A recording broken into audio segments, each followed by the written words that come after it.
అమ్మ సరే, కోపంగా ఉంది. నువ్వైనా ఉత్తరం రాయకూడదు.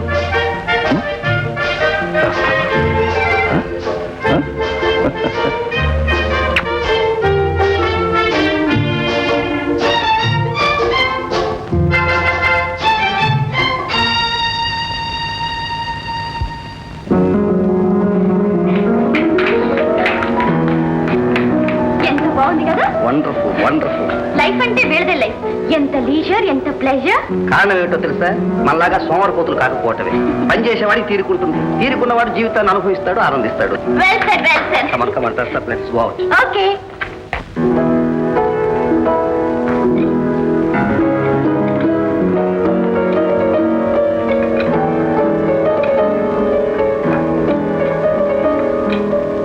Good morning madam. Good morning. Good morning. I see. Good morning. ఇదేమిటి, విదేశాల్లో మన సంగీతం వినిపించే వాళ్ళని హళ్ళగొట్టాలని మరి వాళ్ళ సంగీతంలో మునిగిపోయినట్టున్నావే? మంచి ఎక్కడున్నా స్వీకరించడం కళాకారు లక్ష్యం. Correct correct. కళ అన్నది ఒక సంగీతమేనా? ఇంకా ఎన్ని లేవు? ఈ 4 గోడల్లో ఒంటరిగా కూర్చుంటే ఎక్కడ ఏ కళ ఉంది, ఎవరిలో ఏ మంచి ఉంది ఎలా తెలుస్తుంది? మనకు కావాల్సింది మనం తెలుసుకుంటే చాలు. నోనో, మరీ ప్రపంచానికి అంత దూరంగా ఉండటం కళాకారులకు అంత మంచి లక్షణం కాదు. కమాన్ బ్రదర్, అలా ఊళ్ళోకి వెళ్ళి అందాలు ఆనందాలు చూచొద్దాం. క్షమించండి, మీరు వెళ్ళండి. మీ లోకం మీ. మన లోకం మంది. Come on bye bye. Bye bye. అనగనగా ఒక రాజంట. ఆ రాజుకి 7 కొడుకులంట. 7 కొడుకులకి ఎంతమంది అమ్మలు? ఎంతమంది అమ్మలు ఉంటారమ్మా? ఒక్కతే అమ్మ. తాతయ్య, అమ్మ దగ్గరికి వెళ్దాం రా తాతయ్య. అమ్మ హైదరాబాద్ లో ఉందమ్మా, రేపు వెళ్దాం. రాజు కన్నా పండుగ నువ్వు పడుకో, రేపు నేను తీసుకెళ్తాను. అట్లా వచ్చి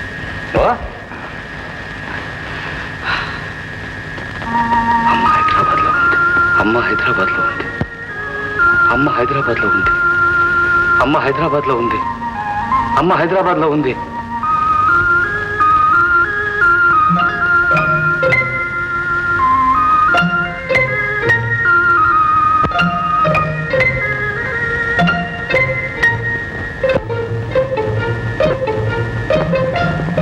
మిఠాయి రండి.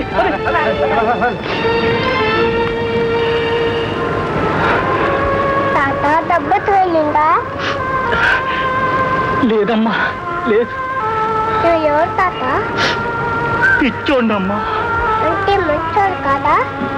ఎక్కువ మంచాడైతే పిచ్చాడవుతాడమ్మా.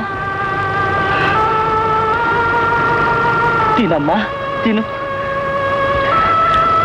తాత, నువ్వు అందరికంటే మంచోడు తాత. పసిపాపకు లోకానికి అదేనమ్మా తేడా. మంచాడి మీద దెబ్బ తీసి తీసి పిచ్చాడి చేస్తుంది లోకం. పిచ్చాడి మీద దెబ్బ తీసి ఇంకేం చెయ్యాలను? అబ్బా, తాత నొప్పిగా ఉందా? అక్కడ కాదమ్మా, ఇక్కడ. బొడ్డులోనా? అవునమ్మా. ఆకలి అవుతుందా? నాకు కూడా ఆకలిగా ఉంది. హోటల్కి వెళ్దాం.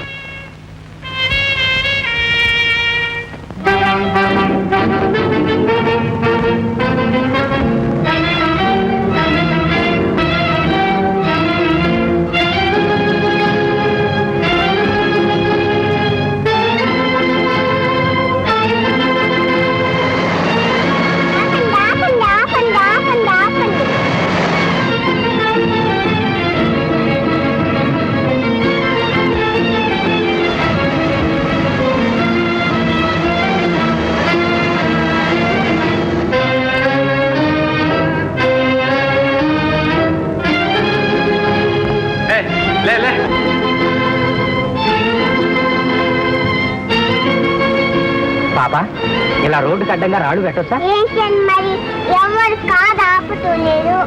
నేను హైదరాబాద్ వెళ్ళాలి అమ్మాయి. అమ్మ దగ్గరికి సరే, ముందు కారులో కూర్చో, తర్వాత చూద్దాం రామ్మా.